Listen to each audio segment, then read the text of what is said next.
Nous sommes à la veille du mois de Nissan, et bien sûr, le plus important dans ce mois, c'est la fête de Pessah, qui, Be'ezrat Hashem, est dans 2 semaines. Fête de très grande importance, qui peut être un tournant dans la vie de chaque homme.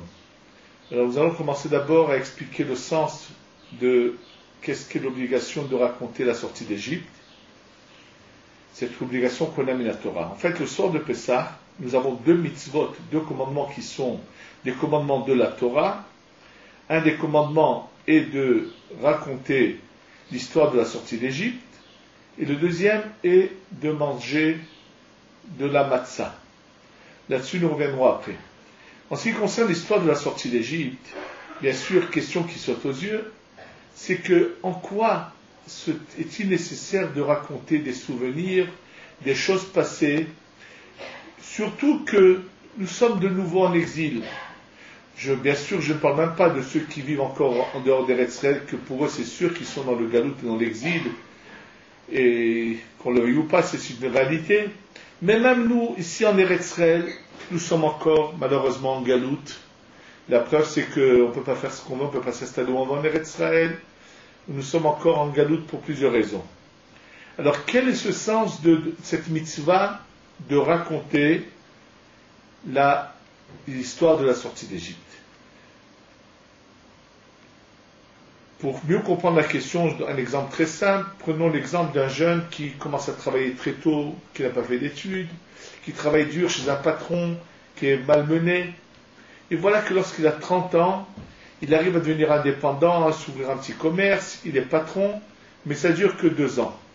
Et voilà qu'après 2 ans, il perd son affaire, il redevient de nouveau employé de manière dure chez un patron dur, et ainsi de suite. Peut-on imaginer un instant que cet homme-là va toute sa vie fêter le jour où il a pu être patron, où il n'était plus dépendant d'un patron? Tout le monde se moquerait de lui, puisque c'est fini, c'est oublié. Alors, ce serait pareil pour nous. C'est vrai qu'on est sorti d'Égypte, on a eu notre liberté, mais ça dure un certain temps. Et on est de nouveau en galoute, on est de nouveau en exil. La réponse est la suivante. Quelqu'un qui n'a jamais fait, qui n'a même pas fait le primaire, qui n'avait donc aucun savoir, aucune connaissance dans le minimum des connaissances, et voilà qu'un beau jour, il gagne à la loterie une grande somme d'argent. Et que fait-il avec cet argent? Il se met à prendre d'abord des instituteurs pour faire tout le primaire. Une fois qu'il a fini le primaire, il paye des professeurs qui vont lui enseigner le secondaire, et il veut continuer à s'instruire, il prend de grands professeurs, et il commence à se spécialiser dans beaucoup de matières universitaires. Chaque devient vraiment quelqu'un avec beaucoup de connaissances, beaucoup de savoir. Et cet homme-là, tous les ans, fête le jour où il a gagné à la loterie. Et voilà que lorsqu'il arrive à l'âge de 80 ans, et qu'il fête cette fête-là, on est bien sûr, il invite ses enfants, petits-enfants et petits-enfants. Un des petits-enfants lui dit, viens, il lui dit, grand-père, où est l'argent que tu as gagné à la loterie pour laquelle tu fais cette fête? Il dit, oh, l'argent est fini depuis longtemps. Alors, grand-père, pourquoi dans ce cas-là tu fais cette fête? Il dit, oui, c'est vrai, l'argent est parti, mais le savoir est resté. C'est exactement la même chose le soir de Pessah. Pour mieux comprendre cette image, il faut savoir que, en fait, à la création du monde, Adam Arishon, donc le premier homme, qui est créé par Dieu, il y a en lui uniquement les âmes du peuple d'Israël. Uniquement, c'est ça ce qui est en lui. Nous, toutes les générations du peuple juif, depuis la création jusqu'à aujourd'hui, toutes nos âmes étaient dans une partie du corps de Adam Arishon, de ce premier homme, qui était bien sûr au départ spirituel avant la faute, qui n'était même pas sur notre globe terrestre avant la faute, qui était dans des mondes supérieurs avant la faute, complètement spirituel. Et chacun de nous se trouve dans un des membres de son corps, et bien sûr, lui a une très bonne intention. Au-dessous du monde dans lequel il est là-haut, il voit que vers le bas, il y a encore des étapes qui sont au-dessous de lui et qui sont prévues d'arriver à leur réparation qu'après que lui aura fini sa réparation, il s'agit entre autres de la source des âmes des 70 nations, des autres nations du monde, qui ne sont pas encore en ligne, comme on pourrait dire, pour venir à ce moment-là faire ce qu'elles ont à faire. Et lui se dit pourquoi faire les choses en deux temps, puisque le but est de servir Dieu, que tout le monde reconnaisse Dieu. Je vais donc descendre vers ces âmes, les inclure en moi, pour ensuite les faire remonter et leur faire gagner une étape. C'est une erreur qui est peut-être obligatoire, comme ça pensent beaucoup de kabbalistes, puisque si Dieu a créé le monde pour faire du bien, et dans une des qualités de Dieu est d'être miséricordieux et de pardonner, donc il faut que l'homme faute.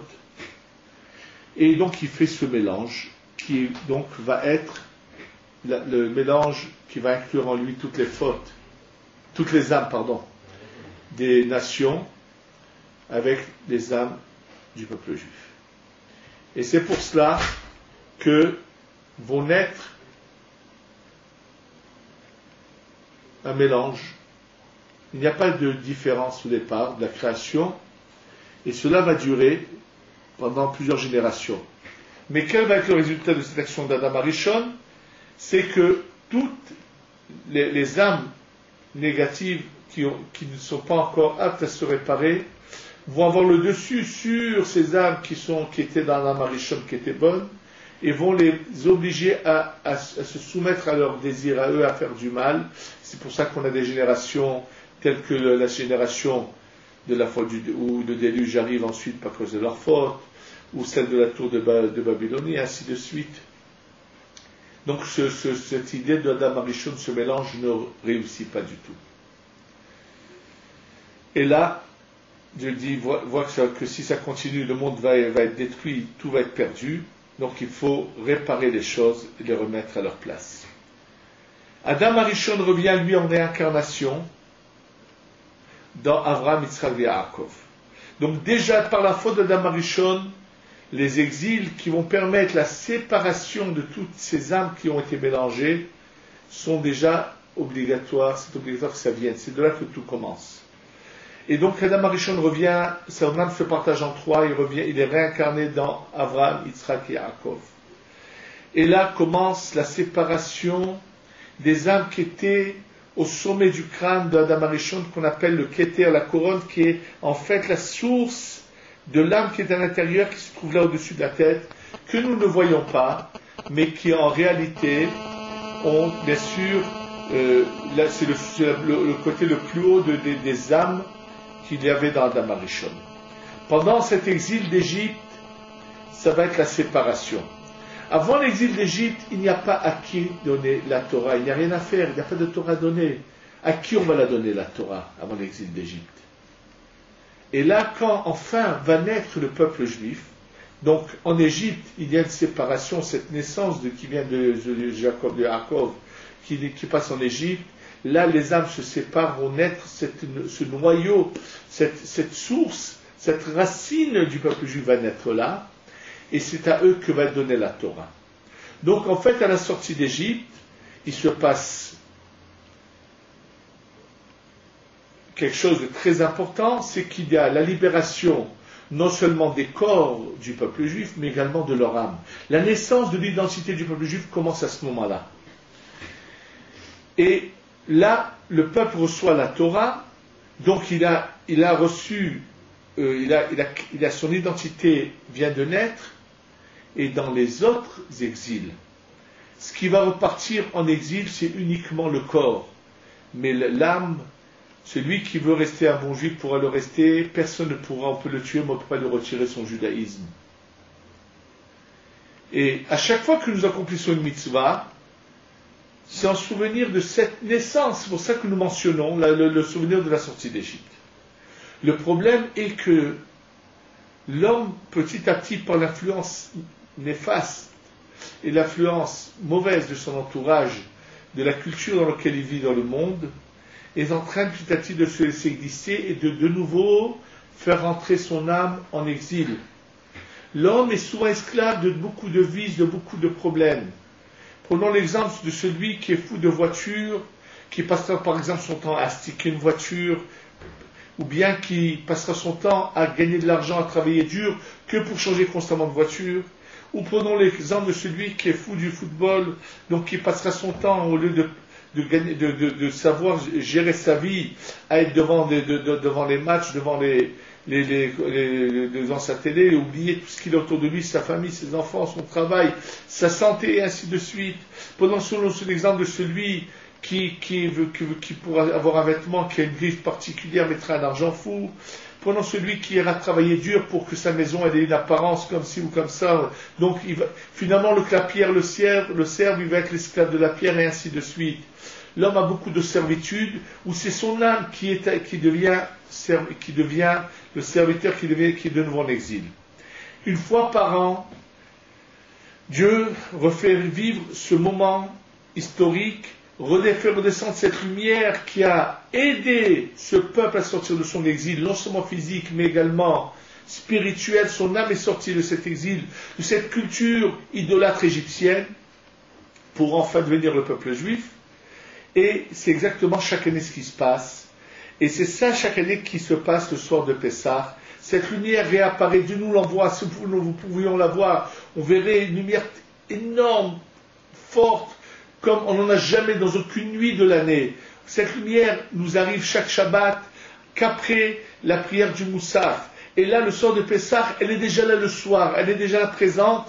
Il faut juste qu'on soit là, réceptif pour la recevoir. Cette lumière qui va nous aider à nous débarrasser de toute notre servitude, mais il faut pour cela désirer se débarrasser. Il faut être conscient qu'on est des serviteurs de beaucoup de vices, de beaucoup de défauts que nous avons, et vouloir changer. Et en fait, quand on raconte la sortie d'Égypte, c'est pas raconter ce qui s'est passé une fois, parce que nous vivons pas l'histoire qui s'est passée une fois. On vit chaque moment au présent. C'est juste pour nous dire, de la même manière que Dieu a agi vis-à-vis de nos ancêtres, Dieu va de nouveau agir vis-à-vis de nous si on le désire. Donc ce qu'on doit finalement revivre, comme le dit le Rambam, c'est notre propre sortie d'Égypte. C'est de savoir que maintenant nous allons devenir des hommes libres, des hommes qui vont changer, qui vont devenir tout à fait d'autres personnages, qui vont commencer à avoir une vie nouvelle, une vie équilibrée, une vie de bonheur, une vie d'harmonie, une vie où on n'est plus dépendant de nos vices, une vie où on est capable, où l'esprit domine complètement la matière et la dirige. Bien sûr, la Torah ne nous demande pas d'être qu'on appelle ça des curés, c'est-à-dire que penser que être dans la bonne voie, c'est se priver, c'est pas ça, mais c'est de bien diriger chacun de nos organes et de nos membres. La Torah ne demande pas de rendre stérile aucun de nos membres, mais de savoir bien les utiliser. Ne pas avoir le vice, ne pas être l'esclave des vices, surtout pour ce qui se passe par exemple, combien sont nombreux ceux qui sont esclaves de leurs vices, sur le plan adultère, s'ils sont incapables de se contrôler, ils seront capables de regarder des horreurs, des choses qui sont immorales, qui sont abjectes, ils seront capables de se laisser tenter par n'importe qui et de se laisser aller à n'importe quoi. Et là vient le soir de Pessah et on nous redonne notre statut d'homme à l'image de Dieu, un homme parfait, un homme qui est capable de lui diriger ses actions et sa pensée, de son regard. C'est l'homme qui n'est pas sujet, qui n'est pas l'esclave de ce qui est extérieur à lui. Et je vais donner pour ça un exemple pratique pour le comprendre. Imaginez-vous quelqu'un qui est assis en famille et qui est tout heureux pour une quelconque raison, et on lui a servi un très bon plat, dans lequel il y a vraiment des bons morceaux de viande, de poulet, tout ce qui pourrait être très attirant, qui ont une très bonne odeur. Mais il n'est pas pressé de manger parce qu'il a des choses plus importantes maintenant à dire à ceux qui sont à côté de lui. Imaginons son chien qui est à côté là, qui le regarde et qui se dit « Mais ce patron-là que j'ai, mais il est complètement fou. Il a devant lui de la nourriture, il ne se jette pas dessus, mais pour le chien, ça ne peut pas se comprendre. » Parce que lui, le chien, il est dans un emplacement précis. Et si de loin, il voit de la viande, c'est cette viande qui l'attirera à aller vers cet endroit. Donc ce sera quelque chose d'extérieur à lui, ce sera la viande qui l'aura fait marcher vers ce lieu-là. Et si de cet endroit où il voit une chienne qui l'attire, pourquoi ses pas vont être dirigés vers cette chienne? Parce que ce sera elle qui aura dirigé ses pas. Il n'est pas maître de ses actions et de ses pas. Malheureusement, souvent l'homme fait la même chose. Et ce sont des vices extérieurs qui le dirigent. Il n'est pas maître de ses pas, de ses pensées, de ses paroles, de sa vue. Il est sujet, il est serviteur malheureusement de ces vices-là. Et là, le soir de Pessah, il a la possibilité de faire changer les choses.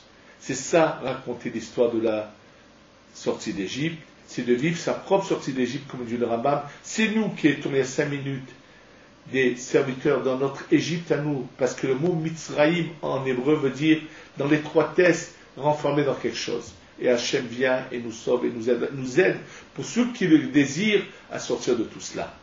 C'est ça ce qui est très important. Naturellement, c'est dur des fois de faire face à cette force du mal qui est en nous. Et surtout quand un homme a fauté, il a mis en lui des forces négatives qui vont le rendre fou, qui vont le pousser. Il est conscient que ce n'est pas la bonne voie, mais il n'arrive pas à surmonter l'épreuve. Alors Dieu a prévu quelque chose. Un détergent extraordinaire. Un détergent pour la neshama, pour l'âme de l'homme, qui va lui permettre de nettoyer son âme. Ce détergent, c'est la matzah. Cette matzah, elle est d'abord le symbole même de l'homme libre. Quelle est la différence qu'il y a entre le pain et la matzah? Tout simplement, pour faire de la matzah, on prend de l'eau, de la farine, on les mélange et on les enfourne, on n'attend rien, on est dépendant de rien. Alors que du pain, on mélange de l'eau avec de la farine, et là on met de la levure, et à cause de cette levure, qui est un élément extérieur à cette farine et cette eau, on va devoir attendre que cette pâte monte avant de l'enfourner. Pour une image plus pratique des hommes, on va la donner tout de suite. J'ai eu l'occasion de connaître deux différents personnages.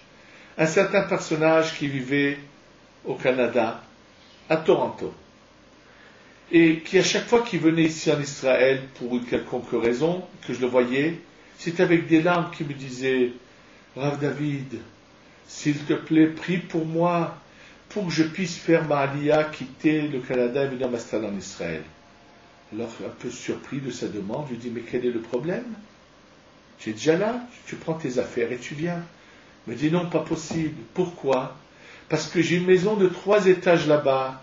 J'ai une usine, j'ai plusieurs choses. C'est-à-dire que quoi? Ce pauvre malheureux, il y avait des pierres qui lui ont mis une laisse au cou et qui l'ont empêché de choisir le lieu où il a envie de vivre. » À son encontre, malheureusement, finalement, ces pierres l'ont enterré là-bas pratiquement. À son encontre, j'ai connu quelqu'un d'origine d'Israël qui était parti aux États-Unis et qui vivait là-bas dans une location, qui n'avait absolument rien de spécial, s'était marié là-bas avec une Israélienne qu'il avait rencontrée, il a eu des enfants, puis un beau jour il dit à sa femme, tu sais, je crois que ça suffit qu'on reste en exil, on va repartir en Eretz Israël. Elle a dit, tu as raison, ils sont allés à l'agence, ils ont acheté leurs billets, et 2 semaines après, avec leurs valises, leurs enfants, ils étaient là. Pourquoi? Ils étaient que eux, sans un ajout extérieur qui allait les tenir, leur mettre une laisse au cou. C'est ça le symbole de la matzah, qui est le symbole de ce pauvre qui n'est attaché par rien. C'est ça la liberté. Et cette matzah, il faut la consommer le soir de Pessah, une matzah qui a été faite pas par la machine, mais par les hommes, et quels hommes? Par des bénis Israël, par des juifs qui ont fait ça, les Shem Matzat Mitzvah, qui ont des intentions, qui l'ont fait avec l'intention de la mitzvah. Il réside en elle une sainteté particulière, et elle a le pouvoir de venir nous nettoyer. C'est pour ça que pendant 7 jours consécutifs, on ne va pas goûter à tout ce qui est pain, et tout ce qui ressemble au pain, tout ce qui est levain, ou donc tout ce qui peut nous aider à garder le mal qui est en nous, et Dieu, pour nous aider, nous donne à manger une certaine manne, cette manne qui tombe du ciel, qui ressemble à la manne qui tombait du ciel. Ça, le Zohar dit que la matzah ressemble à la manne, cette nourriture va nous aider à nous libérer, à nous vider de tout le mal qui est en nous. Et c'est donc ça, le soir de Pessah, ce qu'on doit faire en racontant la sortie d'Égypte et en consommant de la matzah, ces 2 mitzvot d'Oraita. Ça, c'est la première partie des choses la plus importante qu'il faut connaître à Pessah. Et maintenant, Ezrat Hashem, nous allons passer à la deuxième partie du cours, le deuxième cours qu'on va faire ensuite.